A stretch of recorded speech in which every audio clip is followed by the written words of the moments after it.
Nanti kita bisa nyontek sama beliau konsepnya. Ya, saya mungkin akan mulai dari sedikit pandangan terkait ekonomi Islam. Salah satu asumsi yang diangkat dalam ekonomi Islam itu, izin saya berdiri ya, itu adalah terkait scarcity.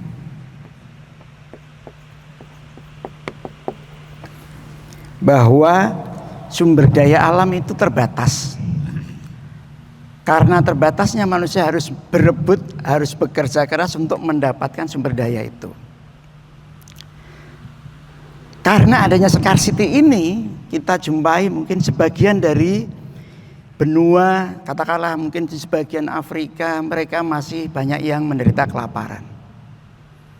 Tesisnya adalah karena makanan di sana susah ditemukan, ataupun kalau bisa mendapatkannya harus pengorbanan dengan dana yang tidak sedikit. Nah, di dalam Islam ketika kita ngomongin scarcity ini, kita disampaikan bahwa sebetulnya problemnya bukan scarcity.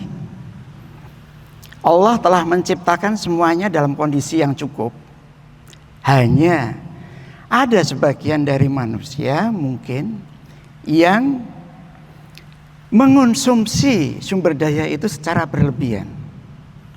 Karena itu di dalam surat Al-Isra disebutkan, Al-Isra ayat 27, tolong nanti dicek apa betul. Al-Isra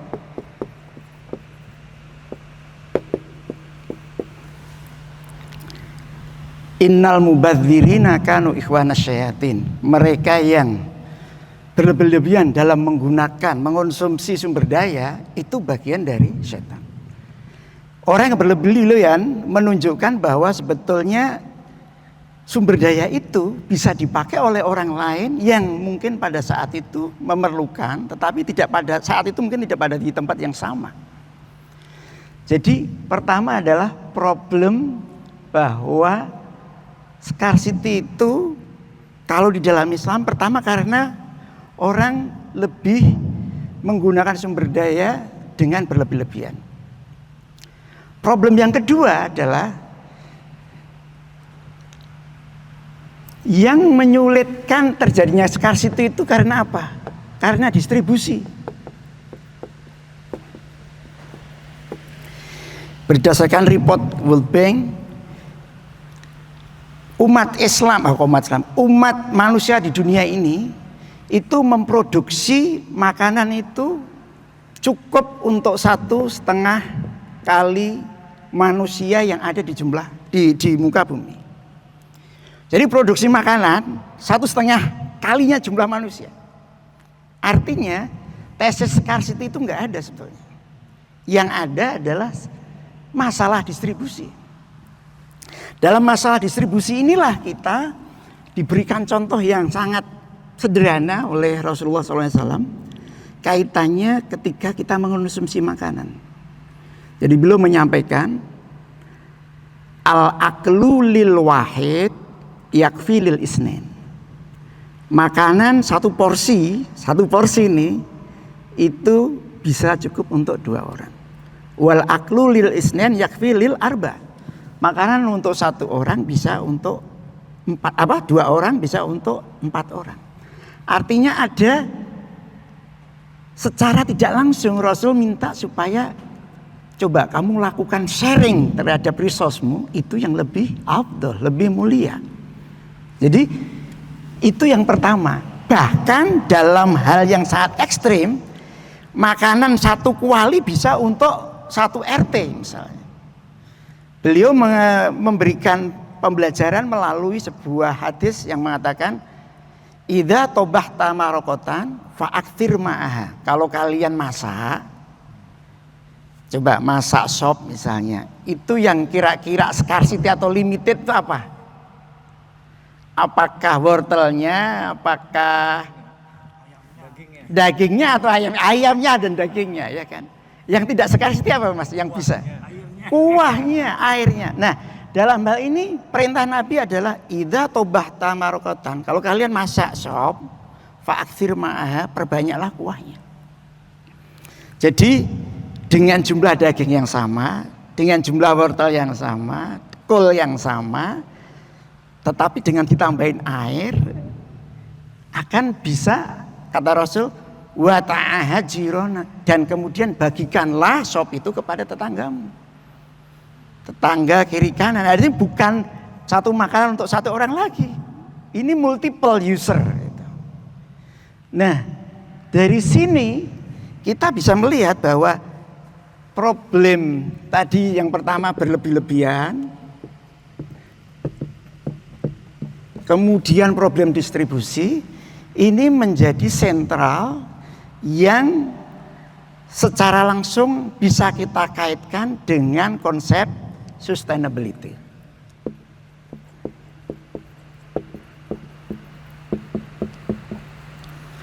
Dalam hal ini Quran memberikan dua panduan paling tidak ya. Dan itu ada pertama di surat An-Naml, yang kedua di surat Al-Qasas. Yang di surat An-Naml ini kan surat yang ke-27, Al-Qasas 28. Ini nggak tahu nih apa ada kok berurutan gitu, dan dua-duanya mengajarkan figur yang berbeda. Saya akan mulai dari surat Al-Qasas dulu. Di surat Al-Qasas ini ada cerita yang sudah sangat populer di kalangan umat Islam. Cerita tentang, masih ingat teman-teman? Tentang Qarun. Nah, Qarun ini kan dikenal sebagai orang konglomeratnya saat itu, yang dia itu saking kayanya, bahkan kunci-kuncinya tidak bisa dibawa oleh 40 orang yang kuat, atau bahkan 60 orang yang kuat kalau menurut tafsir Ibnu Katsir. Nah, tapi ada satu hal yang direkod oleh Quran, ini mungkin menarik ini. Di dalam Al-Quran, Qarun itu mengatakan begini, innama utituhu ala ilmin indi. Jadi kekayaan yang saya peroleh, kata Qarun, itu karena saya peroleh dari ilmu saya. Saya peroleh dengan ilmu saya, kekuasaan saya, kemampuan saya, resource saya. Jadi kalau saya mau menggunakan kekayaan saya semau saya, ya terserah saya. Kira-kira bagiannya seperti itu. Jadi di sini yang kita rekam adalah center on me. Ini yang paling besar. Ketika kekayaan center on me, maka kita melihat bahwa tidak ada kompromi terkait distribusi. Yang ada ya semau saya mau menggunakan resource itu. Mau saya pakai sendiri oke, untuk harta saya. Mau saya kasihkan orang kalau saya mau misalnya. Tapi persoalannya di sini nih, center on me. Nah, yang kedua kita bandingkan dengan di surat An-Naml. Di surat An-Naml ini figur yang dipakai adalah Nabi Sulaiman.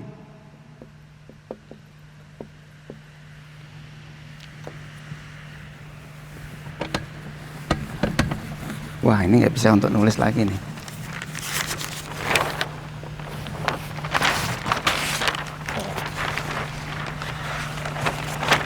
Iya, kosong. Alhamdulillah. Terima kasih, Mas. Ya. Jadi di dalam surat An-Naml itu disebutkan begini. Robbi auzi'ni an askura ila akhiri ayat. Jadi ini adalah doa Nabi Sulaiman setelah beliau mendengarkan bagaimana kerajaan semut yang mau dilewatin beliau. Itu sang raja memerintahkan, wahai rakyatku semut, silahkan kalian masuk ke lubang-lubang kalian, karena Sulaiman dan bala tentaranya mau masuk ke kampung halaman kita. Khawatirnya kalian akan kena injak dari mereka. Begitu mendengar itu, beliau berdoa, Robbi auzi'ni an askuro nikmatakal lati an'amta alayya wa ala walidayya wa an a'mala sholihan tardahu. Kalau diterjemah Depak itu diartikan kira-kira begini. Wahai Tuhan kami, ilhamkanlah kepada kami untuk selalu bisa mensyukuri nikmat-Mu. An askuro nikmatakal lati an'amta alayya. Tapi kata auza'a di sini, kalau kita lihat di dalam Kamus Al-Ma'ani itu ada arti yang terkait distribute atau circulate. Jadi mungkin kalau saya pemanaan yang lebih pas di sini adalah Nabi Sulaiman berdoa sebagai refleksi kesyukuran saya, ya Allah mudahkanlah saya untuk mendistribusikan apa yang telah Engkau berikan kepada saya. Jadi di sini center dari value-nya adalah on us, bukan on me, sebagaimana Qarun. Jadi dari sini kita bisa melihat dua perbedaan fundamental, dua contoh dalam dua figur dalam ayat surat An-Naml sama surat Al-Qasas, di mana dua figur ini memiliki pandangan yang fundamental terkait sustainability. Yang kita lihat adalah ketika dalam kasusnya Qarun kita tahu dengan semua kekayaannya, ternyata kekayaan itu tidak bisa mengantarkan dia kepada keberlanjutan jangka panjang. Karena kemudian dia dimakan oleh tanah gitu. Dimakan oleh tanah beserta seluruh kekayaannya di situ. Dalam kasus Nabi Sulaiman, dia mendistribusikan kekayaannya kepada siapa pertama? An askuro nikmatakal lati an'amta alayya wa ala walidayya. Pertama ini didistribusikan kepada orang tuanya atau orang-orang yang beliau punya respek. Dan kemudian masih koma.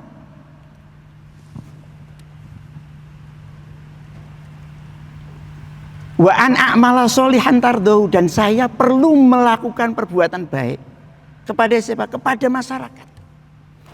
Nah, dari sini dua ajaran yang berbeda ini kita kembali kemudian ke surat Al-Qasas 77.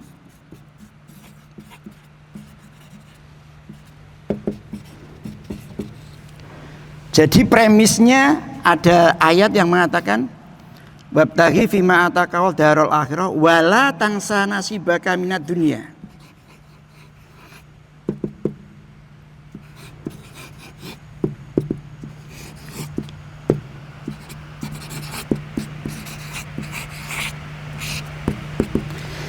Janganlah kamu melupakan bagian dari akhiratmu. Dalam perspektif ekonomi, melupakan duniamu itu artinya kalian tidak untung.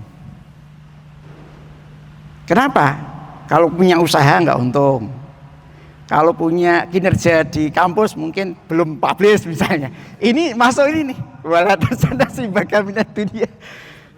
Terima kasih, ini kita ada Pak Bambang yang sudah mewakili lah. Jadi tidak termasuk golongan ini ya. Wala tansa minad dunya.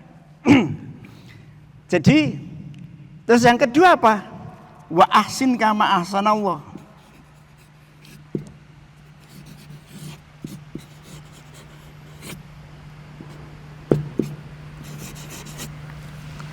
Wa ahsin kama ahsanallahu ilaik, artinya dan berbuat baiklah sebagaimana Allah berbuat baik kepadamu. Dan yang terakhir wala tabghil fasada fil ard.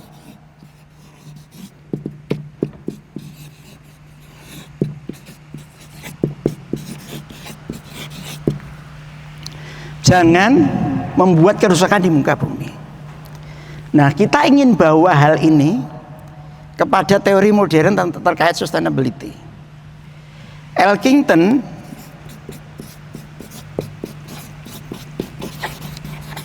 tahun 1997 beliau menyampaikan teori yang namanya triple bottom line. Triple bottom line. TBL ini apa? Bahwa apakah itu entitas, apakah itu bisnis, apakah itu non-profit, apakah itu NGO, bahkan termasuk pemerintah sendiri, kalau mau sustainable, rumusnya cuma 3. Dia harus profit, P1, P2-nya dia harus mendukung komunitas atau masyarakatnya atau people. Dan P yang ketiga adalah dia harus menjaga lingkungan atau planet. Profit, people, planet. Kita cocokkan profit di urutan pertama ternyata di sini. Wala tansana nasibaka minad dunya. Jangan sampai rugi. Kalau rugi, kenapa kok ini harus pertama? Karena kalau kamu rugi, kamu nggak bisa yang kedua. Wa ahsin kama ahsanallahu ilaik. Berbuat baiklah kepada sesamamu. Gimana modalnya bisa berbuat baik kalau kita tidak untung? Ini.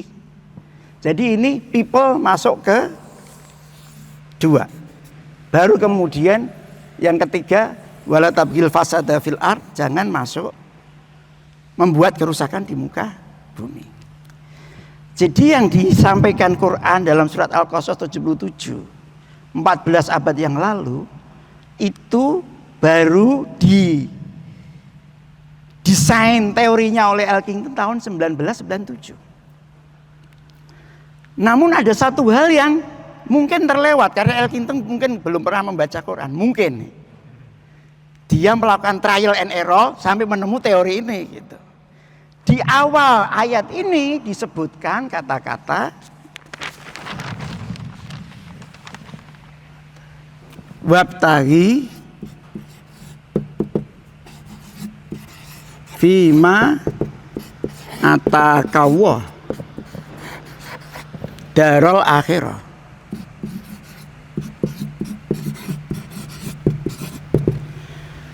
Carilah dengan apa yang sudah diberikan oleh Allah kepadamu kebahagiaan akhirat. Artinya sustainability yang 3 tadi itu tidak ada artinya kalau ini tidak kamu capai. Ini harus menjadi payung untuk ketiga tadi, profit, people, planet itu bisa terlaksana. Nah, modalnya untuk bisa mencapai darul akhirah itu apa? Darul akhirah itu Rasul apa? Di dalam Al-Qur'an disebutkan Qul in kuntum tuhibbunallah fattabi'uni. Fattabi'uni ya. Maka ikutlah aku Rasulullah.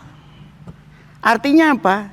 Kalau kita menjalankan perintah Quran, menjalankan perintahnya Rasulullah, kita punya modal untuk masuk ke surga di sini, darul akhirah ini. Maka disinilah, karena di sini fattabi'uni menunjuk kepada Rasul, saya ekuivalenkan Rasul ini dengan profet. Jadi yang tadi 3P Elkington tadi, kalau menurut Quran itu harusnya 4P. Yang P pertama dan ini belum tercover oleh Elkington adalah prophetic values. Nah, prophetic values ini yang tadi kita ngomongin. Kalau punya sumber daya, jangan dimakan sendiri, sharing. Dan sharing ini adalah menjadi bagian paling utama tematik bulan Ramadan. Karena Nabi sendiri sampai menyampaikan ketika beliau melakukan sedekah, melakukan zakat, melakukan perbuatan baik itu seperti berjalannya angin yang tidak bisa kita saking kencangnya gitu. Artinya apa? Inilah saat-saat kita sharing, dan dengan sharing itu insya Allah akan ada 4 artikel dari sustainable itu bisa tercapai semua. Mungkin ini saja yang bisa kami sampaikan kepada teman-teman semua. Mudah-mudahan yang sedikit ini ada hikmahnya. Kurang lebih mohon maaf. Wabillahi taufik wal hidayah. Wassalamualaikum warahmatullahi wabarakatuh.